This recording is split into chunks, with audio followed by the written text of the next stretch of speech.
lu ñuy woy ci tubaab contre-feu la ñoom njabootu Macky Sall dañu am seen stratégie bopp saa yi bu ñu leen waxee seen bopp ñu bëgg ñu wax ay wax yu daanu saret wante suul gaz du ko tere xeeñ suul pétrole du ko tere xeeñ libéré leen Guy Marius Sagna duñ ko bàyyi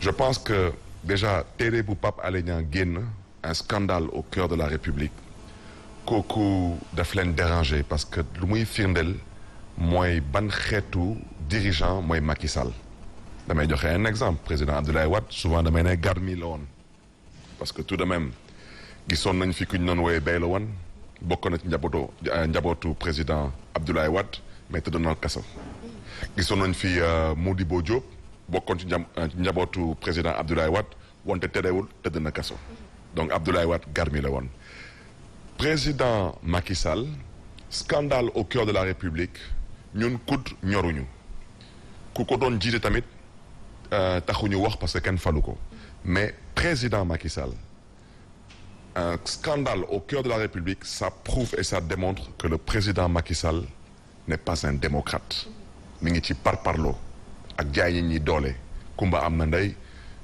kumba amul ndey loolu mooy dëgg bi bon beneen bi tamit mooy le rapport de la Cour des comptes parce que rapport de la Cour des comptes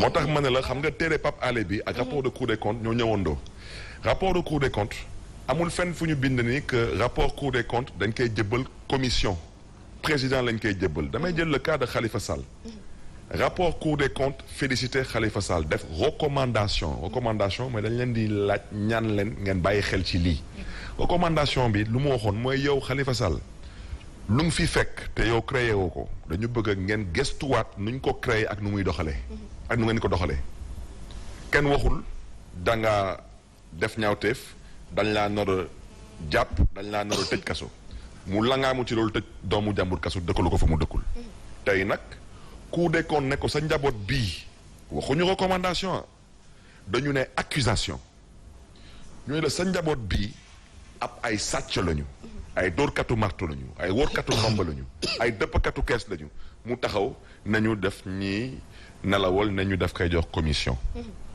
moo tax ma ne ñoom contre-feu bu ñu indi mooy wax yu daanu saret mooy lan mooy dañuy jël Dakar def ko statut particulier Dakar mënul soxla statut particulier parce que Dakar ci gox yu nekk biir Sénégal 557 gox yu nekk biir Sénégal Dakar kese moo ci am statut constitutionnel daanaka ci constitution du Sénégal Dakar rek lañ ci tudd ñu ne Dakar est la capitale du Sénégal ça veut tout dire balaa nga may waxu Dakar statut particulier waaw nañu wax ci waxu Touba ñoom 3 décennies presque 30 ans mi ngi nii suñu mbokk yi nekk Touba ñu ngi laajte statut particulier ñun musuñu ko laaj waaw mais nañu xool est-ce que Touba moo ñu ko gën a yellool am déet suñu jëlee dëkk bu mel ni Touba ci Sénégal la bokk wala bokkul ci Sénégal su ma juumulee ci Sénégal la bokk bépp gox bu bokk ci Sénégal bépp loi bu ñu voté Sénégal ça s'applique à toi Touba def nañ fi liste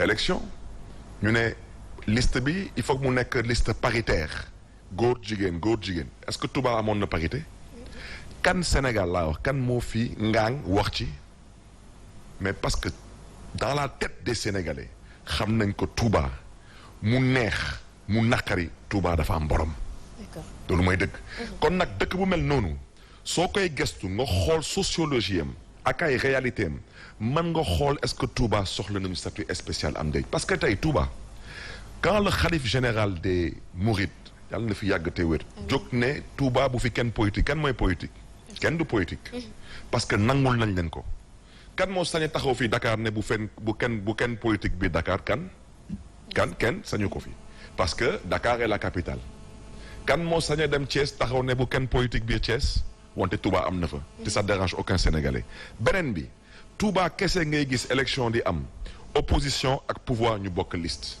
mais parce que ñëpp xam nañ que Touba lépp dañ koy waxtaanee te xalif bi mooy joxe ndigal te ñun ñëpp dañ ci d'accord kon dëkk bu mel noonu est-ce que soxla na statut particulier oui ou non wante yow nga xool ñu mel ni Touba ñu lay laaj statut particulier depuis 30 ans nga gantu leen bañ leen tontu ñëw nag Ndakaaru bii di ñu wax ay waxu statut particulier parce que yow munoo gagné Dakar.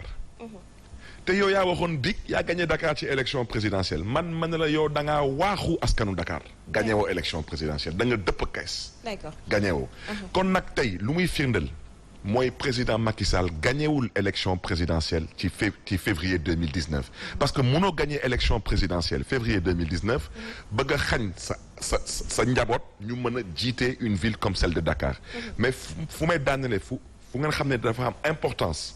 mooy tong-tong bu ñu bëggee tong-tong suufu lébu yi te soo lu may wax nii man du ma waxantu parce que quand je dis du am élection amul élection quand je dis Macky Sall dafa bëgg a nommer maire de Dakar par décret c'est la preuve est là nee naa xamatuma lan laa waxoon encore nee naa procès du am ci 94 milliards Ousmane Sonko procès du am man du ma waxantu dama ne lébu yi bu leen bàyyi kenn di leen di nelawal seen suuf la ñu soxla ak leneen lu ciy rax bëggatuñu jaar ci ay mairie bëggatuñu jaar ci yu mel noonu dañu bëgg a tey aakimoo carrément Dakar sur le plan politique sur le plan administratif et sur le plan foncier la preuve su may waxu suuf Macky Sall tabax na siège u APR biir Dakar Dem Dikk biir commune Mermoz Sacré-Cœur te amul permis de construire Khady ma lay nuyu bu baax di nuyu ñuy seetaan ñëpp di nuyu plateau bi Fatima ak suñu gan gi amaat mbégte lool dalalaat ko fii ci plateau bi alors monsieur le maire wax nga ci statut bi mais tey est-ce que gisoo ni am na contradiction bu fekkente ni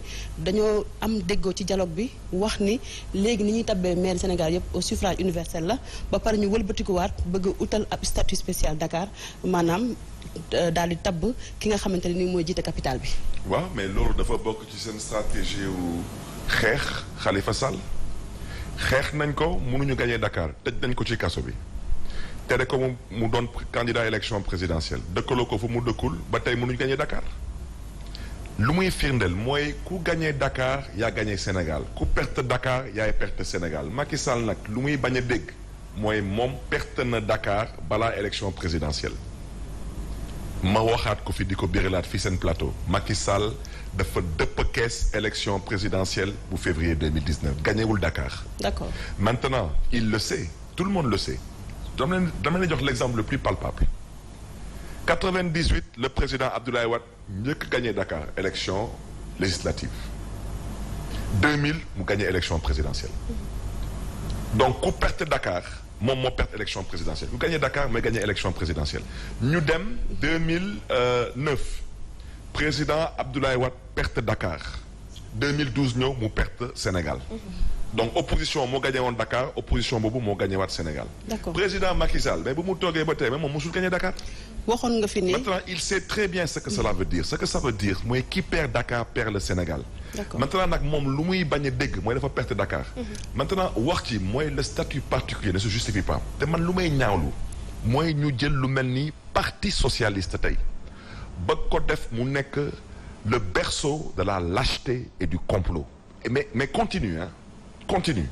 ci naka mais complot bu ñu complot Khalifa Sall fu mu commencé dañuy utiliser des socialistes pour faire le sale boulot dafa ñaaw socialistes yi ñoo complot pour dugal Khalifa Sall ci kaso bi. d'accord waxoon nga fi lan lañ ci am ci ndam amuñu ci benn ndam. d'accord ci élection locale yi ñu tey ñu génn ngi continuer ñoom la ñuy jiital ci complot bu mel nii ñu ne il faut que ñu ériger Dakar ak statut particulier pour que njabootu Khalifa Sall ville de Dakar ñu jëlee ko seen loxo.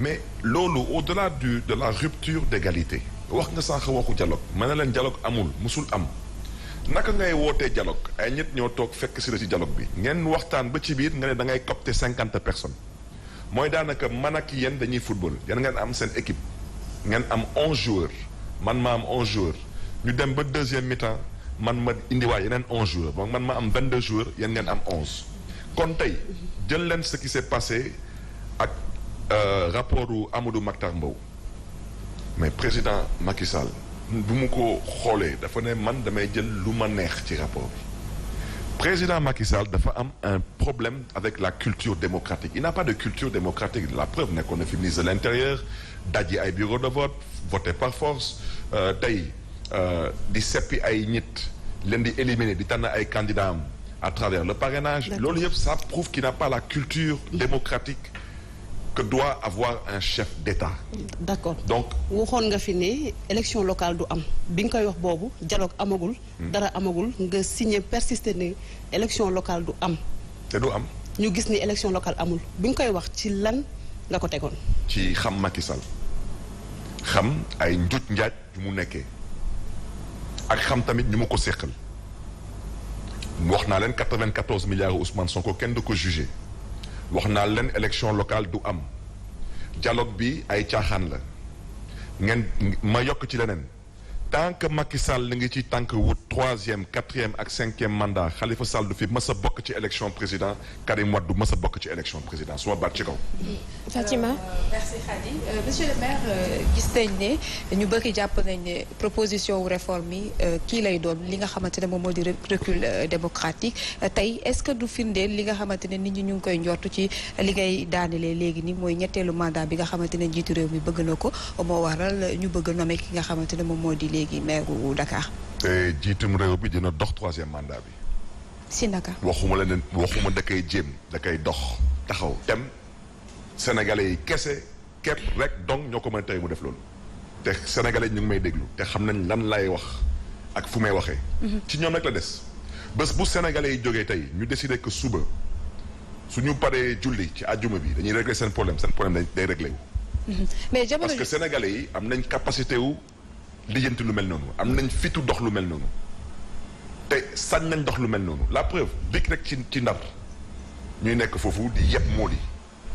lenn yëpp ay waxu ay licence ak ay waxu ay xawma ay pénalité dañu lijjanti seen problème ci demi-journée parce que régime bi loolu la comprendre étudiants yi ba ñu am ay problème dañuy lijjanti seen problème ci demi-journée sénégalais yi bés bu ñu maaree ci Macky Sall ñoom xam nañ lan mooy seen warugar xam nañ ko parce que mënoo nekk ci dëkk yow yaa ngi ne sànq recul démocratique lii du recul démocratique yebel la dafa am différence entre recul démocratique ak yebaate te maa ngi jégalu nag seen auditeurs yi ak seen téléspectateurs yi parce que am na fu ngeen xam ne suñu fa eggee il faut dire les choses de façon crue au Sénégal aujourd'hui on vit en dictature lii moo fi am bugguma nga bokk élection doo bokk yow da ngay bokk yow doo bokk yow da nga dem ak ay nit ngeen marche palais ngeen nekkoon juróom-ñett xaw ma juróom-ñeent ñu bàyyi juróom-ñaari xaw ma juróom-benn yi ñu bàyyi ñëpp sauf yow loolu dictature la moo tax man tamit maa ngi profité ci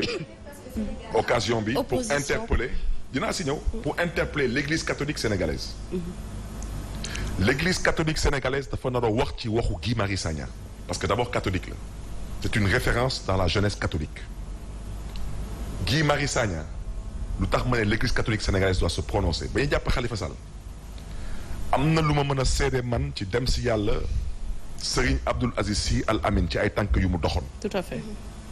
man kenn nettaliwuma ko man fekkee naa rëbës njabootu Serigne Touba au plus haut niveau ay kilifa ay kàngam ci yoonu murit ñëw di dox si ci ndigalu xalif général ñëw di fekk Mbaye Touré daaf de la ville de Dakar di waxtaan ak moom. te moom Serigne Mountakha xalif général des Mourides al na fi yàgg te wër balaa mu doon xalif général des Mourides moom ci boppam.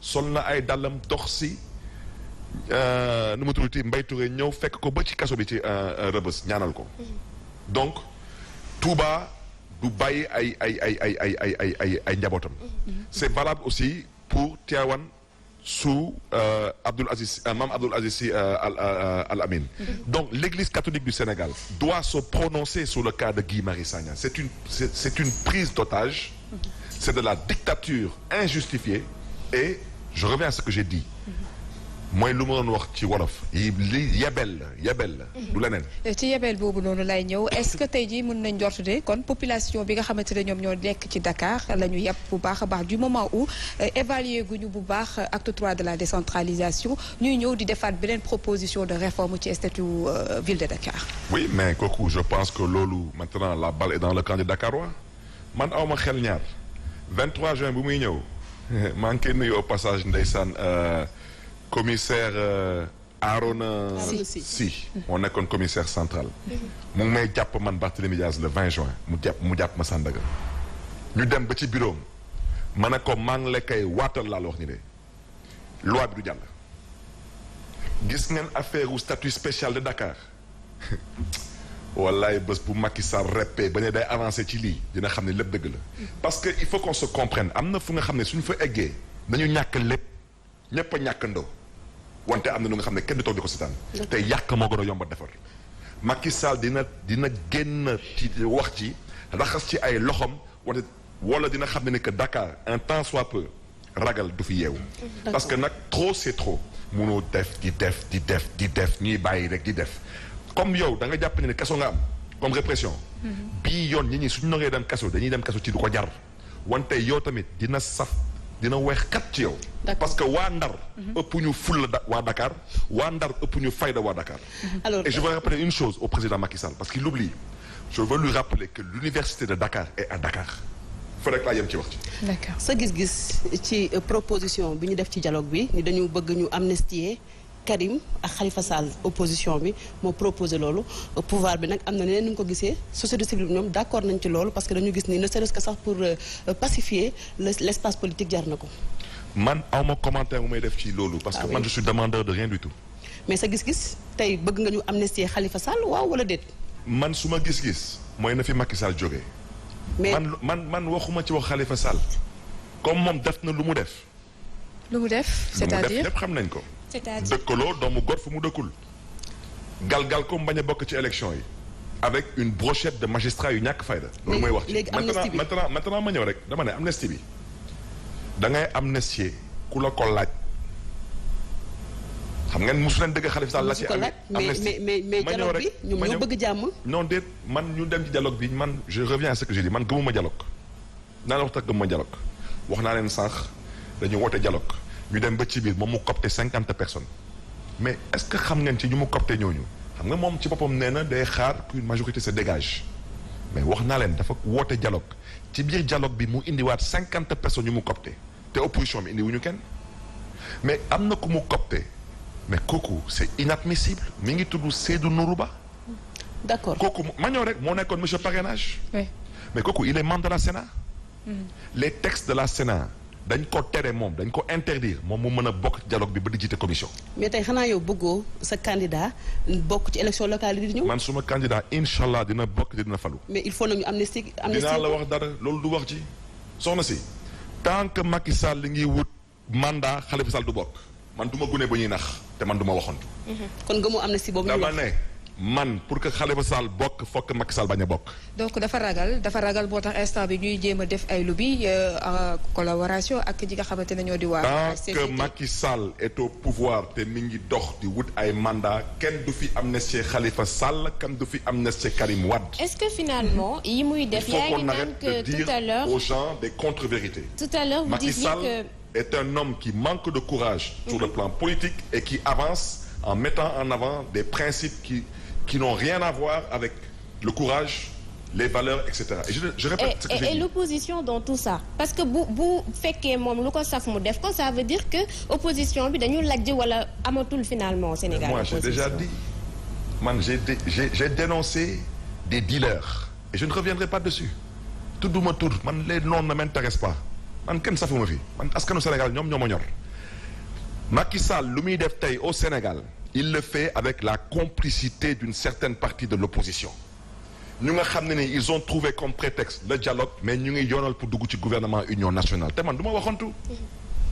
nee nañ ma Barth xulóowuma kenn xasuma kenn saaguma kenn wante kenn fesul suma bët man su ma gisee nen man la nen a ngokk j'ai vu des dealers en train de dealer en plein jour je vous ai dit j'ai vu les dealers. kon opposition bi nekk dialogue ba di demander à ce que ñu amnistier Khalifa Sall ñooñu ay dealers lañ.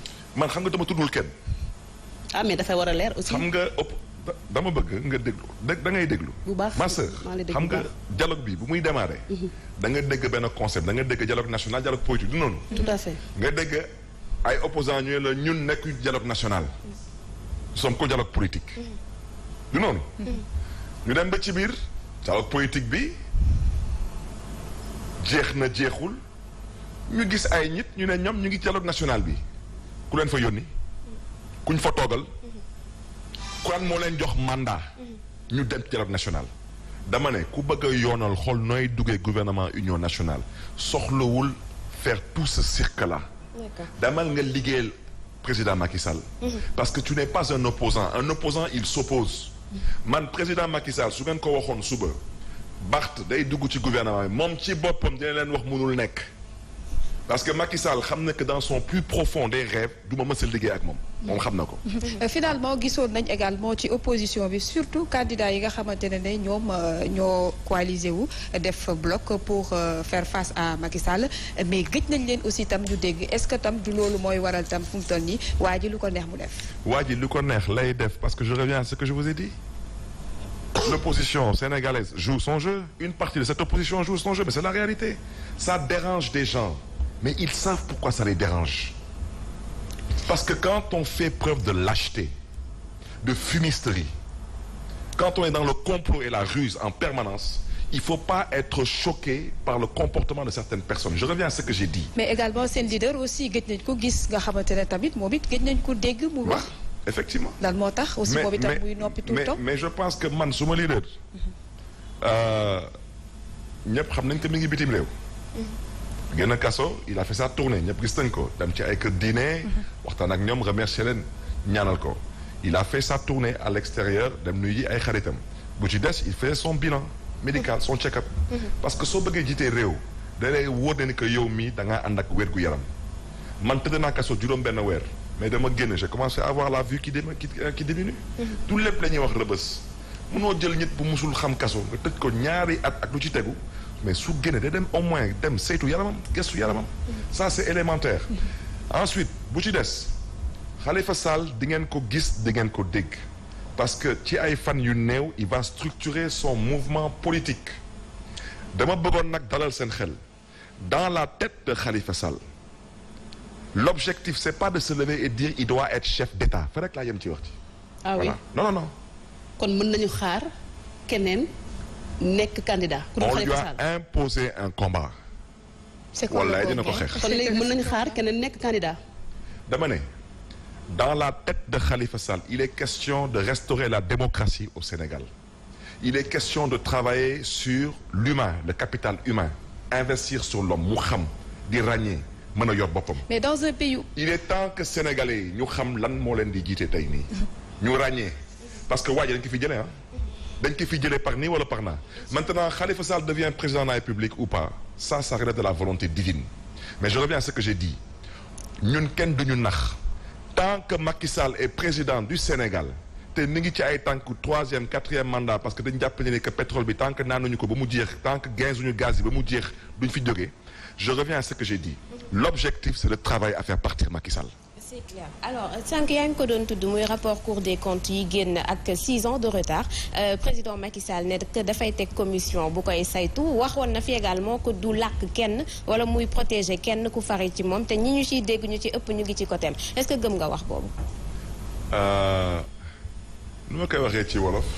qui se ressemble s'assemble. waaw. sàcc fu mu gis sàcc da koy jàppale. sàcc. fu mu gis sàcc di sàcc da koy jàppale. ça veut dire. ça veut dire ce que ça veut dire. wolof bi nag xóotul wante daal. d'accord sàcc daal ab sàcc rek lay des. rapport sàcc fu mu gis mbokkam sàcc. donc jàpp nga ni du am suite. ban ni ñu ciy tudd. suite la dara du leen ci fekk. su ma baat ci kaw ma waatal leen ko fii association de malfaiteurs yow ngay jiite association de malfaiteurs yow da ngay ànd ak malfaiteurs yi rek noppi. waaw dara du leen ci fekk. wante nag dara du leen ci fekk ci nguur gi waaw. ñoom ñëpp xam nañ seen dossier xam nañ seen tur te amul prescription ci détournement de deniers publics. tey lan lañ mën a amee am compréhension ci IGE bi nga xamante ne nii ab rapport moo tukkee ca mairie Dakar ñu topp ci Khalifa Sall bu dugal ko ci kaso bi. rapport of nag génn tudd ay nit yu dendeek président Macky Sall ñu ngi toog di liggéey seen liggéey ñenn ngi sax di porter plainte ñu bind ab livre. di Pape Alé Niang yabel ak jaay doole moom li tubaab di woy dictature. gis ngeen peut-être nii la yàlla bindee Khalifa Sall moonte man su ma nekkoon Khalifa Sall dama leen di génnee le rapport de l'IGE ngeen lire yéen ñëpp ngeen xool. rapport bi dafa féliciter Khalifa Sall dañ ko jaajëfee féliciter ko ñu ne ko nag wante kees bi dañ lay laaj ngeen xoolaat les conditions de création xam nga moom fekkewu ko mais les conditions de création et de fonctionnement parce que code des marchés dafa évoluer ñoom ñu langaamu ci loolu recommandation ñu def ko accusation def ko condamnation yow tey wax nga ko rapport OFNAC génn ñoom defuñu recommandation ñoom dañuy def accusation ne ko yow Macky Sall sa njaboot bii diw ak diw ay sàcc lañu nii la ñu sàcc nii lañ ko sàccee mu ne pat. bu ñu la déggee on a l'impression que organe de contrôle yi dañu leen jàppee comme benn épée de Damoclès contre les troubles faits. Non, c'est pas.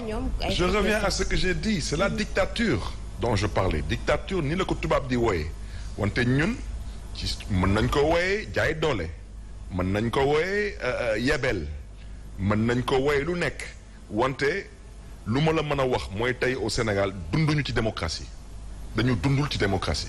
wante nag comme léppay jeex ci àdduna bi tamit dina jeexi. d'accord monsieur le maire Cour des comptes xam nañ ne du tribunal mais naka nga gisee li nga xamante ne njiitu réew mi wax na ko pour ñu teg commission boo xamante ne moom mooy saytu ñëpp ñu jàpp est-ce que da nga jot ne loolu du day rek dóor doom làq doom.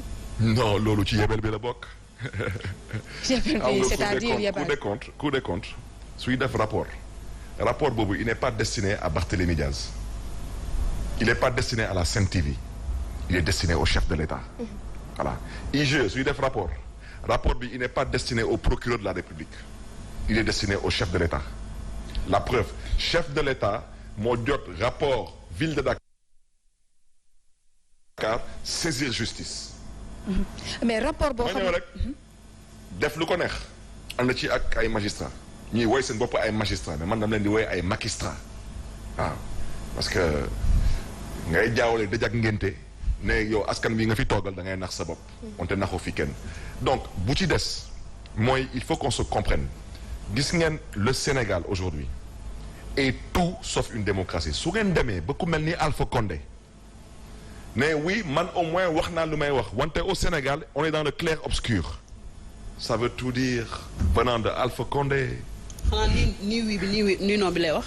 non du question de ni oui ni non. kon lan la kon. da koy def.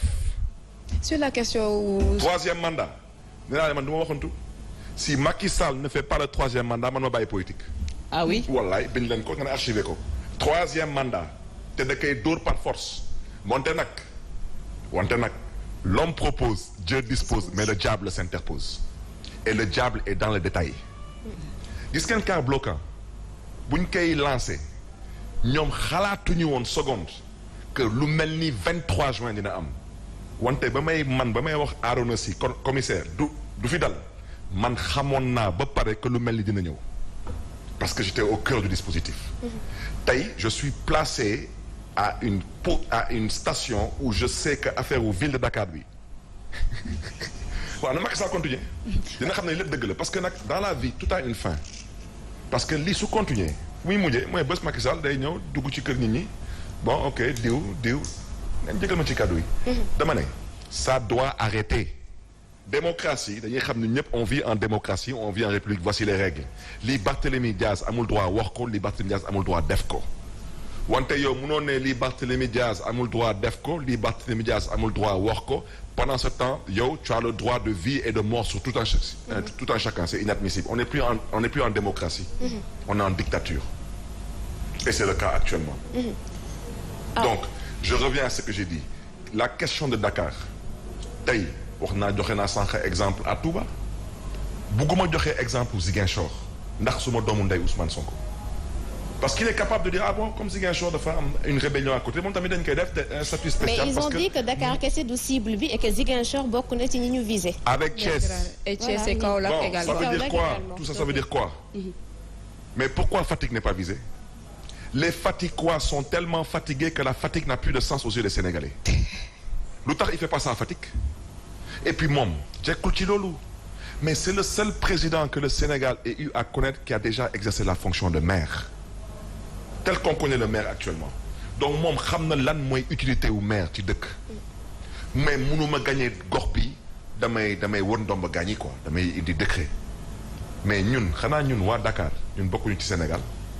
est-ce que tey corps de contrôle yi amati na njariñ bu fekkente ni ay rapports yu dul jeex gis nañ 3 rapports Cour des comptes teg leen doo ñu génne ko ak yeneen rapports yi nga xamante ne ni wax nañu ni Seynabou Ndiaye Diakhaté wax na ko publiquement que ni procureur yor na ko mi ngi nelaw ci tiroir yi est-ce que defati ay rapports jarati na ko. mais wax naa la sànq on n'est plus en république on est en dictature. Le problème du Sénégal le mal du Sénégal la maladie du Sénégal s'appelle Macky Sall il doit partir c'est tout. mais ci rapport yi dama ci rapport yi. le Sénégal il est un et indivisible. suba Sénégal dina delluwaat ci démocratie. mais loolu yëpp lu ngeen di wax nii lu ñuy wax yëpp di ko ñaxtu di ko ñaawlu ndeyu mbill bi mooy Macky Sall il faut d'abord qu'il débarrasse le plancher. Il faut pas se mettre ici à se focaliser Khalifa Sall doit être candidat Khalifa Sall non non non on règle d'abord Macky Sall il part. il partira vous inquiétez pas il partira. mais defal naa ko wax amoon nañu fi nekkoon di xeex Wade jóge fi. waaw et pourtant même pratique yi gis nañu ko fi ba tey. effectivement. mais tey jii bu fekkente ni Macky dem na am keneen ko fi ñëw tamit di def ni pire di Macky def tamit est-ce que dinañ avancer. mais Macky c'est Macky yaakaar bu tas la. vu son âge vu son parcours vu ce qu'il a représenté et incarné c'est une insulte à l'intelligence des Sénégalais Macky Sall. Une insulte. Est-ce que avant muy fallu vous vous attendiez à ce que bés bu toogee qu'il y ait autant de violences policières autant de manifestations yu ñuy bañ ak yenn jokkalante yi am diggante askan wi ak police. On ne peut pas diriger un pays comme le Sénégal en mettant en avant la lâcheté, la trahison, le complot et le mensonge. Et on ment aux chefs religieux, on ment au peuple, on ment aux pêcheurs, on ment aux étudiants, on ment à tout le monde. Et on s'appuie sur une certaine partie de la magistrature pour faire le sale boulot. Et après on nous dit on est en république dañuy waxtaan man waxtaanuma man tey lenn ma ñor Macky Sall nu mu fiy jógee te man du ma sore ci wax ci parce que am na suñ fu ngeen xam ne suñ fa eggee man su ma noree ñàkk ñëppay ñàkkandoo. am nga dossier ci wàllu yoon 2011 ba ñu ngi ci 2020 bientôt 2021 10 ans alors tey dossier bi lenteur administrative lañ ko mën a jiiñ wala dafa am lu ci lalu ci wàllu politique. non c'est que dañu jum ci nit ñi quoi dañu jàpp ne que man mi damaa bokk ci ñu ñuy xoxatal te man lu dul yàlla man dunduma la man kaso dunduma kaso. le 14 bee passé lañ la woowoon. après ñu. damay dem parce que je parle souvent de cette une partie de la magistrature quand je parle de ces magistrats damay dem sax su may toog maintenant tribunal damay xool procureur xool juge yi ak yëpp bon. Je viens par respect pour eux mais moi naa bañ a ñëw. parce que la dernière fois damaa taxaw tribunal man kese maa fa nekkoon. te man la ñu song suma biir mairie. amul benn nervi bu fa nekkoon. même papu xale bi bu may topp ci 25 millions nekku fa woon. man rek maa fa nekkoon. te man je rappelle au passage que man maa def appel. man bokkuma ci doomu aadama yu ñuy xoqatal Macky Sall n'a pas les moyens de m'impressionner. parce que Macky Sall mënuma dugal ci armel. nekkoo sous contrôle judiciaire yaa ngi tukki ba tey wala booy tukki di nga am problème. gis nga li dal bërki dem colonel Kébé. mais colonel Kébé moom bosam mi ngi commencé bërki dem man maa ngi dund depuis presque man ba may nekk député damaa amoon passeport diplomatique di départ salon d'honneur di dugaat Sénégal salon d'honneur kenn mësuma arrêté. yàlla dogal nekkatuma député suma passeport sénégalais dañ ko téye bañ ma ko jox. ba nii te nekkatuma contrôle judiciaire. mais man am naa passeport américain su ma jabar américaine la su ma ay doom ay américain lañu man ma jël suma passeport américain mais saa yu may gën a Sénégal dañ may téye waa aéroport ñu ngi may dégg commissaire aéroport Blaise Diagne ñu ngi may dégg te maa ngi koy nuyoo passage parce que moom xam na ne que li du yoon saa bu may dugg Sénégal damay dugg suma biir dëkk ñu may téye aéroport ñëpp di romb tubaab yi di romb man ñu may téye j'ai été député du peuple je suis officiel ñu may jàpp di ma téye ñu nekk di woote est-ce que Barth mën na dugg ci dëkkam wala est-ce que Barth mën na génn bañ naa ba nga xam ne ni mootuma tukki ak suma ay doom parce que damay nekk aéroport pour embarquer ñu jàpp ma suma kanamu doom yi ma wàcce avion pour dugg suma réew ñu may téye suma kanamu doom yi pour woote pour xool est-ce que mën naa dugg wala est-ce que mën naa génn loolu su nekkul dictature lan la wante moom Macky Sall parce que mi ngi ñëw.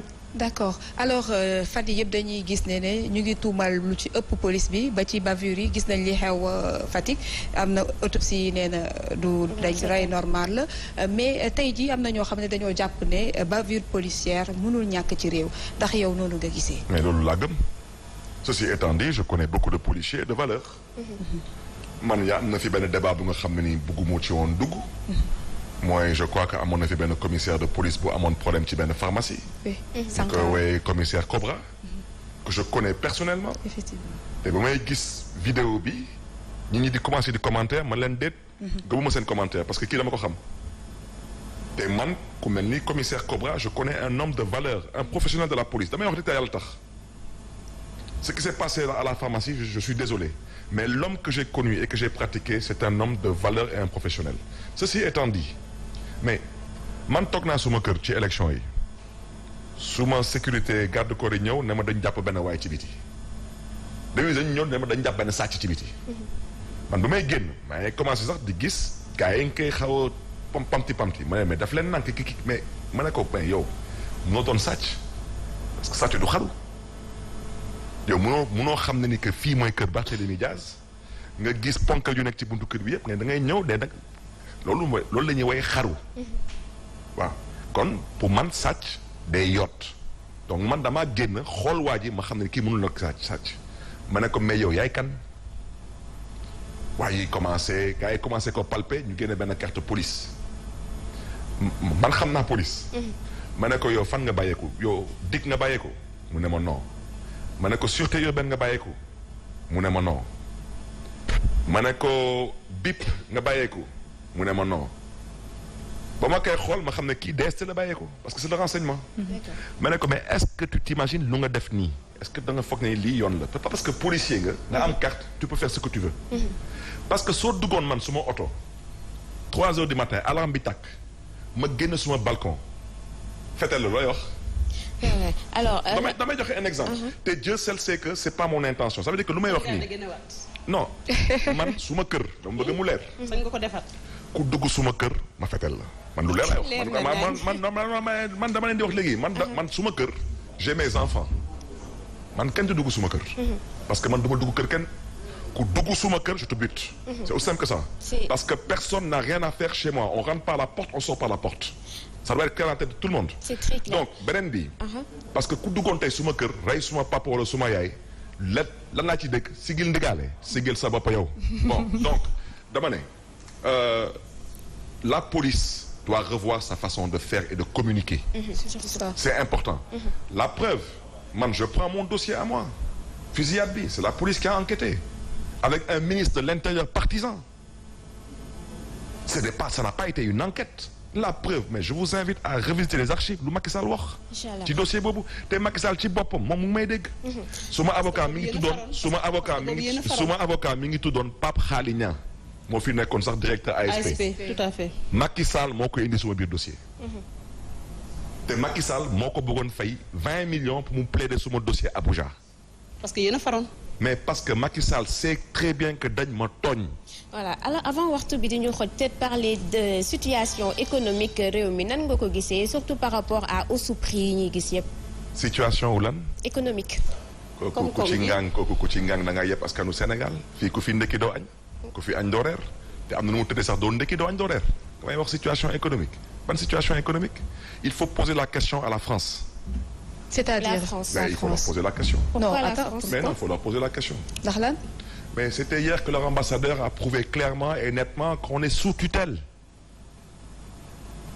ou dans le programme de Yoonu Yokkute vous avez vu un train express régional où est-ce que ngeen dégg Macky Sall premier tour second tour élection mu leen waxu train express régional fan ngeen gis train express régional biir PSE on est sous tutelle bu leen ma wax loo. yaa ngi dëkk si kër papa ba tey wala. waaw damaa delluwaat kër góor gi parce que amul lu may fayee courant. dañ laa coupé fi mu nekk nii. coupé nañ foofu moom. amatul courant.